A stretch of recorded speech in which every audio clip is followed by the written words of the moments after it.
요한계시록 4장 세 번째 시간입니다. 지난 시간까지 4장에 나타난 여러 가지 놀라운 광경들을 우리가 같이 살펴보았습니다. 하나님 하늘 보좌의 모습입니다. 보좌에서 나오는 빛, 보석빛, 그리고 보좌를 둘러싸이는 또 무지개, 빛과 녹보석빛, 그리고 보좌에 둘러있는 24장로의 보좌와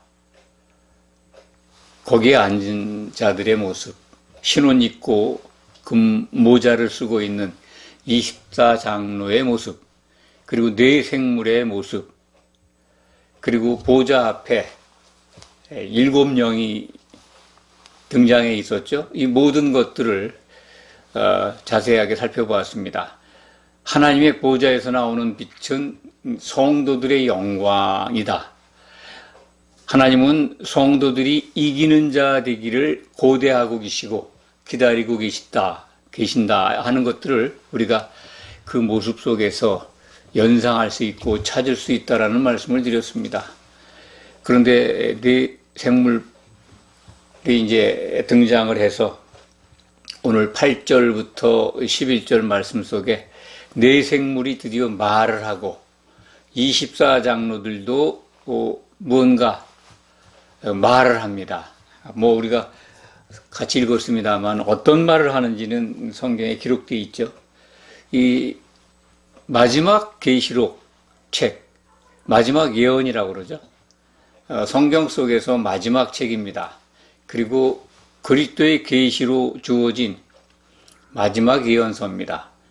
요한계시록은 그래서 더하거나 빼지 말라고 엄히 명령하고 있습니다. 계시록 22장 18절 19절에 가면은 그 말씀이 기록되어 있습니다. 더하거나 뺄 수 없다는 겁니다. 그렇기 때문에 이 예언서가 마지막이다. 그래서 우리는 꼭 이 말씀의 책을 보아야 합니다. 계시의 책이죠. 예언의 책입니다. 계시록 1장 3절에 보면 이 예언의 말씀을 읽는 자와 듣는 자와 말씀을 끝까지 주목해서 보는 자입니다. 지키는 자는 복이 있다. 최고의 복을 받는다라고 기록되어 있습니다.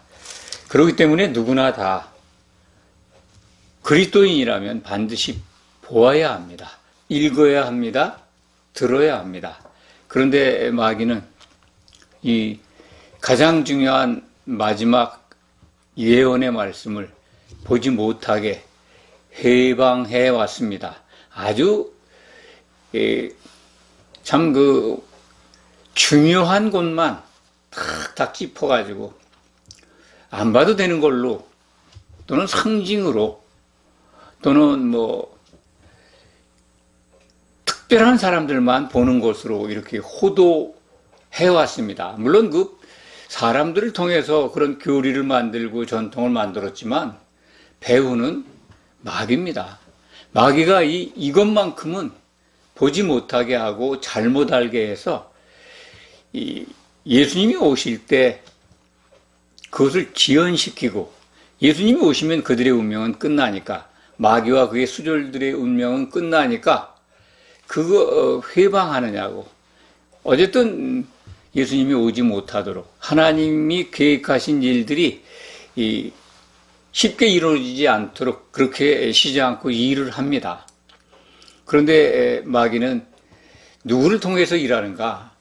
교회에 세워진 지도자들을 먼저 그들을 미혹해서 참 엉터리 왜곡된 예언을 또는 잘못된 성경 해석을 그리고 그런 것들로 모아진 교리를 만들게 해서 교회에 들어와 있는 참 귀한 하나님의 자녀들을 실족해 하고 있습니다. 그렇게 해왔고 지금도 하고 있고 앞으로도 그렇게 할 겁니다. 그래서 예수님은 참 교회에 들어와 있는 성도들에게 공생의 기간 동안에 자기를 믿고 당신을 믿고 따를 제자들에게 참 좁은 문으로 들어가길 힘쓰라라고 당부하셨습니다. 그렇습니다. 매우 이기는 자가 되는 그 관문이 좁고 또 그걸 따라가는 통로가 매우 협착합니다. 그것을 꼭 알아야 합니다. 예수만 믿으면 그냥 천국에 간다라고 믿고 있다면 이 계시록을 주목해 봄으로써 그것이 아니고 심판이 있구나. 하나님은 왜 마지막 계시, 마지막 성경책에서 이기는 자가 되라고 그렇게 강조하고 계실까 하는 것을 깨달아야 합니다. 계시록 1장부터 지금 우리가 4장까지 왔습니다만 끊임없이 우리에게 주시는 메시지는 이기는 자가 되라는 겁니다. 심판이 있다는 것을 알려주십니다. 1장에서도 그걸 보이고 계시고 2장, 3장은 뭐 교회들에게 이기는 자는 이런 것들을 받으리라 라고 아주 밝히 말씀하십니다. 4장 우리가 세 번째 살펴봅니다만 이기는 자가 되기를 원하는 아버지께서 하나님 아버지께서 교회에 주시는 메시지입니다. 심판이 있음을 알게 합니다. 이 보석들이 나타내는 빛, 하나님의 영광의 빛이지만 흙으로 빚어진 우리가 보석이 되어야 한다는 겁니다. 보석이 그냥 됩니까? 열과 압력을 받아야 합니다. 그래서 아주 보석처럼 빛나게 되기까지는 꼭 그 과정, 그것들을 극복하고 이겨야 빛을 낼 수 있습니다. 그렇기 때문에 이 하나님 보좌, 셋째 하늘에 이렇게 이 보좌에서 보여주는 여러 가지 형상들을 통해서 하나님은 우리에게 무엇을 가르쳐 주고 계신가, 무엇을 알아야 한다라고 말씀하시는가를 우리가 여기서 발견하고 깨우침 받아야 합니다. 심판이 있다는 겁니다. 심판이 있다는 거 전에 지난 시간에 말씀을 드렸습니다.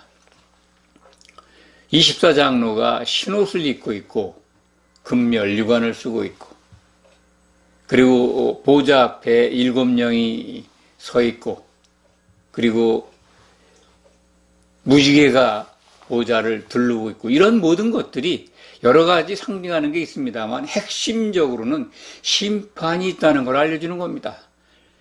이기는 자 돼야 흰옷 입죠. 면류관 쓰고 승리의 면류관을 쓰는 것. 24장로가 그 모습을 보여주고 있습니다. 7명은 온 교회에 보낸 집행관들입니다. 예수님 오실 때 심판이 있음을 우리에게 알게 하는 겁니다. 무지개 또한 심판과 관련된 모습입니다. 우리가 이 요한계시록을 보면서 참 여기에 담겨 있는 신비한 말씀들 또는 뭐 알기 어려운 것들을 풀어서 그걸 밝히 이해하는 것도 좋지만 왜 이 셋째 하늘의 보좌를 보여주셨는가? 그 의도를 먼저 알아야 합니다. 이걸 그냥 보여주신 건 아니죠. 우리에게 유익하라고. 셋째 하늘의 형상이 그 모습이 보좌의 모습이 이렇다. 그걸 알려주는 지식을 깨우쳐주는 말씀도 있지만은 그보다는 그 속에서 우리가 하나님의 뜻을, 하나님의 목적을 자세히 알고 잘 준비하라는 그러한 메시지, 그러한 하나님의 간절한 소망이 담겨 있습니다. 오늘 4장 8절에 보면 네 생물이 등장합니다. 네 생물도 천사라는 말씀을 드렸습니다. 24장로도 천사입니다.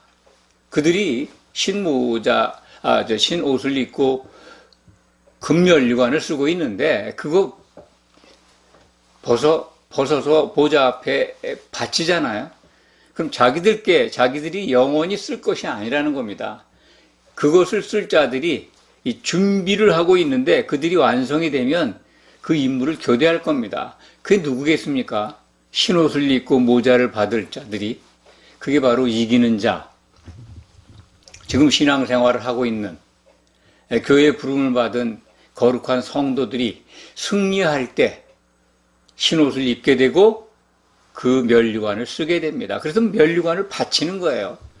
우리가 성도들은 그걸 받으면 하나님께 반납하지 않습니다. 찬송가들은 다 면류관 드리세요라고 기록이 돼 있고 또 그렇게 부릅니다만 사실은 성경을 잘못 이해하고 있는 겁니다.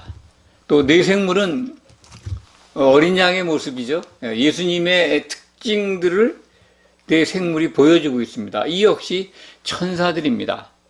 천사들이라고 하는 것이 틀림이 없는 게 오늘 말씀에 기록되어 있는 6날개를 가졌고, 그리고 참 눈이 많고, 그리고 거룩하다라고 이렇게 말을 하고 외치고 있지 않습니까? 합창하는 거죠. 거룩하다. 구약 성경 이사야서 6장 2절 이하에 보면 그 말씀이 기록되어 있습니다. 그렇게 거룩하다 하면서 날개 6을 각기 날개 6씩 갖고 있는 이 생물이 존재가 천사인 것을 증거합니다. 이게 스랍이라고 쓰여 있죠. 스랍들이 하나님 보좌에 모셔 서 있다. 하나님을 여호와를 모셔 서 있다라고 하는 기록이 있습니다. 그러니까 이사야가 영으로 환상 중에 하늘 보좌 앞에 가죠. 거기서 이제 그 모습을 본 기록이 기록되어 있습니다. 그것을 봐서 스랍이라고 하는 똑같은 말씀입니다만 천사입니다. 그렇기 때문에 사도 요한이 영으로 셋째 하늘에서 하나님 보좌에 둘러서 있는 뇌생물, 그것은 천사다 하는 말씀을 드립니다. 이것이 꼭 기억하시기 바랍니다. 24장로는 특히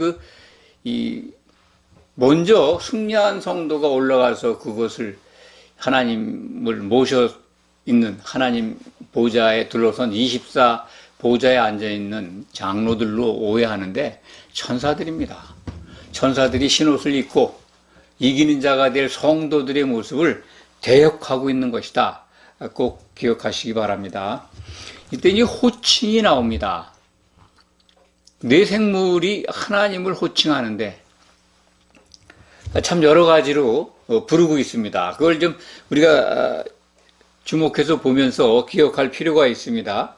보면은 주 하나님 곧 전능하신 이 전에도 계셨고 이제도 계시고 장차 오실 이시라.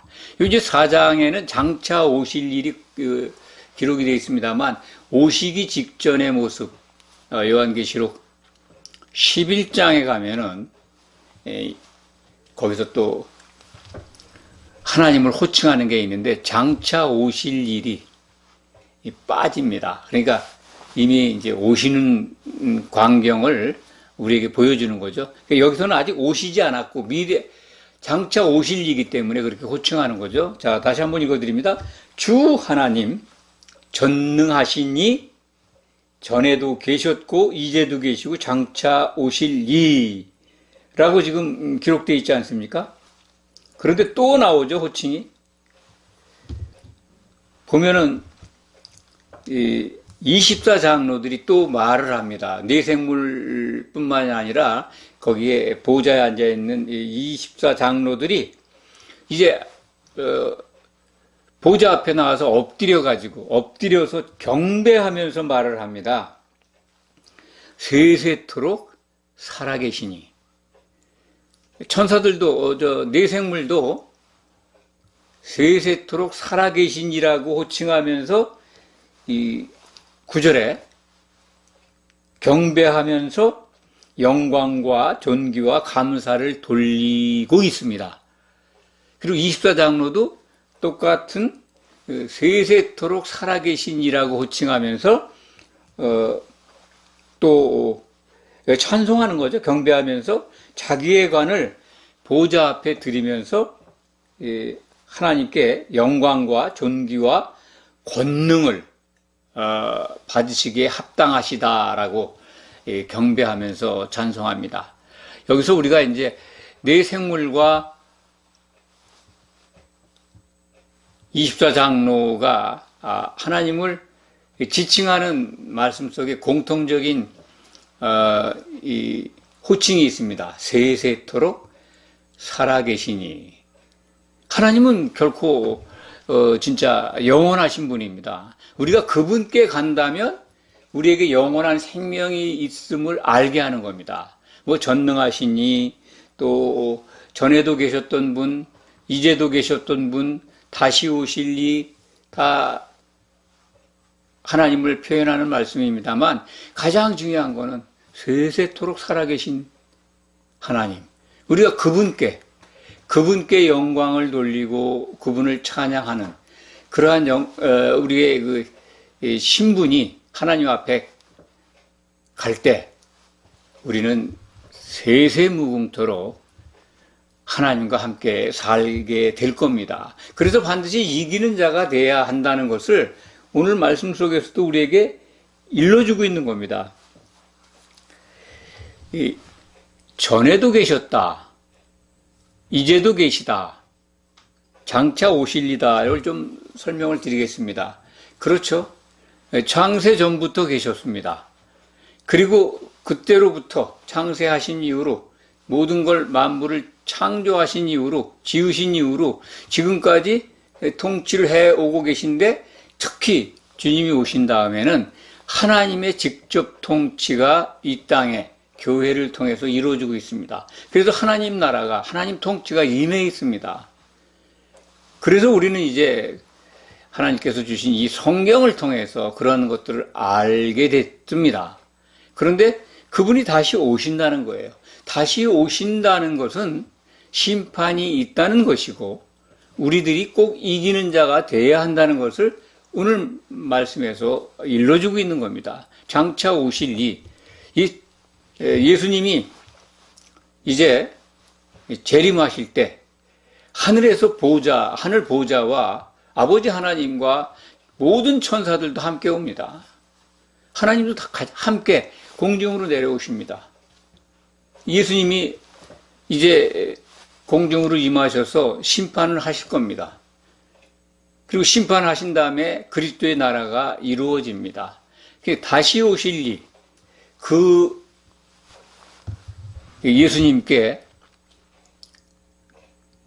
우리는 칭찬받아야 합니다. 심판주로 오시기 때문에 그렇습니다. 그리고 왕으로 오시는데 그 왕으로 오시는 나라가 그리스도의 나라입니다. 천년왕국이라고 그러죠. 거기에 들어가기 위해서는 이 계시록에 기록되어 있는 이기는 자가 되라고 하는 메시지를 꼭 들어야 합니다. 이 교회는 심판이 면제됐다? 그렇지 않습니다. 심판이 없다라고 알고 있다면 큰 오해입니다. 우리가 제일 주목해서 우리가 이해하고 꼭 기억해야 될 것은 오늘 말씀 가운데서 정말 마귀는 이 마지막 책 요한계시록을 못 보게 한다는, 만약에 이 설교를 듣는 분들 가운데 계시록은 상징이니까 안 봐도 된다, 또는 이거는 요한이 환상 중에 본 것들을 이렇게 구약 성경과 잘 이렇게 엮어서 만든 뭐 묵시문학서다, 문학작품이다, 소설이다, 또는 이것은 특정한 지도자, 물은 하나님의 종들, 뭐 목사님들만 보는 걸로 그렇게 가르치는 것, 그것을 믿고 있다면 곤란합니다. 그거 버리시기 바랍니다. 누구든지 다 보도록 오픈되어 있습니다. 봉함하지 말라는 거예요. 그리고 더하거나 빼지 말라는 겁니다. 왜냐하면 이거 보지 못하게 하는 건 전부 다 통째로 빼는 거죠. 더하는 분들도 있습니다. 계시록에 없는 걸 덧붙여요. 이 거짓들이 다 많이 요한계시록에 붙어 있습니다. 7년 환란이 교회는 면제된다. 몽땅 예수님 오시면 그냥 7년 환란 오기 전에 다 휴거된다. 이러한 성경 요한계시록, 즉 예수 그리스도의 계시, 성경의 마지막 책, 이것과 다른 것을 가르치는 것은 용서받지 못합니다. 그렇기 때문에 오늘 말씀을 통해서 우리가 마귀가 해방하는 이유, 하나님이 우리에게 이 말씀을 주시는 이유, 그런 것들을 꼭, 하나님의 일을 회방하는 마귀, 그 마귀는 어떻게 하든지 요한계시록에 기록되어 있는 것들을 못 보게 하고, 또 보려고 덤벼들면 또 왜곡된 걸 알게 하고, 그리고 안 봐도 되는 걸로 미혹하는구나 하는 거를 기억하시기 바랍니다. 다른 이 요한계시록에 기록되어 있는 여러 가지 참 중요한 말씀들이 많이 있습니다. 꼭 그리고 잘 이렇게 연결해서 해석을 하고 알아야 될 것도 많이 있습니다만, 아주 크게 대별하면 이기는 자가 되는 것, 그것이 하나님이 원하시는 겁니다. 보호자를 보여주신 목적입니다. 하나님이 뭘 기다리시는가, 그리고 우리가 어떤 존재가 되어야 하는가. 그래서 이 승리의 면류관을 쓰고 흰옷을 입고 하나님을 찬송하는 그 어린 양의 혼인잔치에 들어가야 된다는 것을 우리가 진짜 마음속 깊이 새겨서 이기는 자 되는 길로 가야 합니다. 하나님 보호자에 관한 모습을 보여주시는데 왜 어린 양의 모습은 안 보일까 하는 궁금한 점이 일어날 겁니다. 궁금하죠. 예수님이 이 땅에 오셔서 부활 승천하셔가지고 하나님 그 보호자 우편에 바로 그 자리죠. 하나님 보호자에 안 계신데 왜 어린 양은 안 보일까?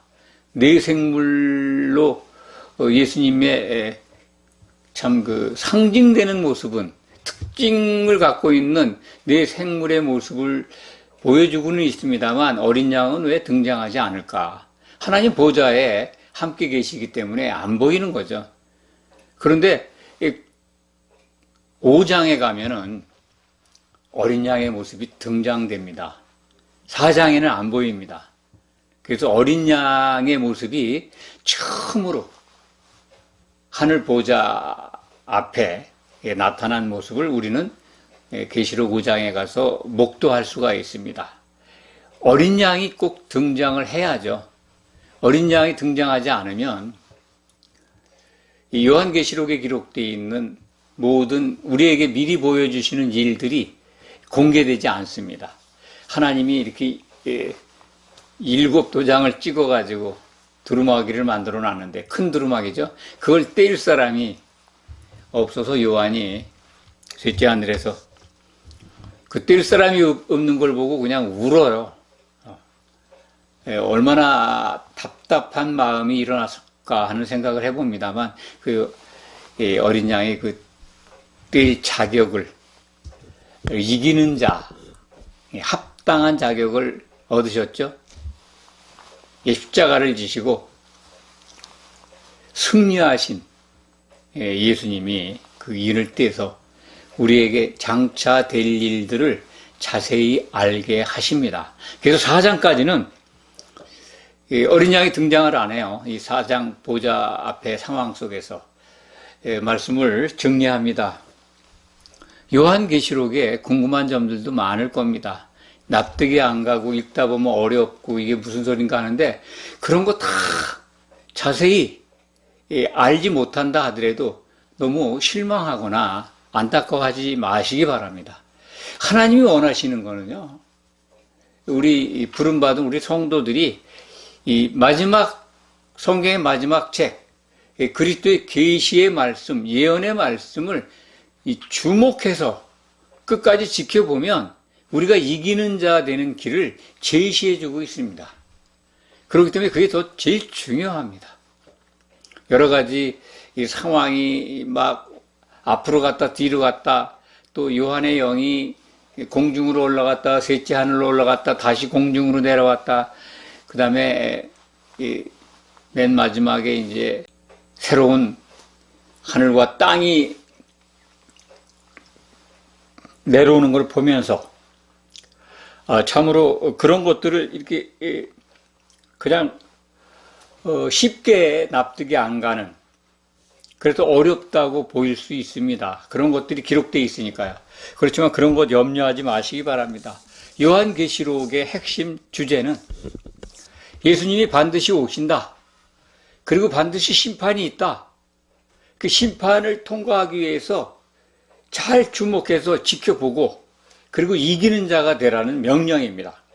그러면 어마어마한 하나님과 동거하는 세세무궁토록 살게 된다는 정말 상상도 못하는 복을 우리에게 제시해주고 있습니다. 그것을 만나면 됩니다. 기도하겠습니다.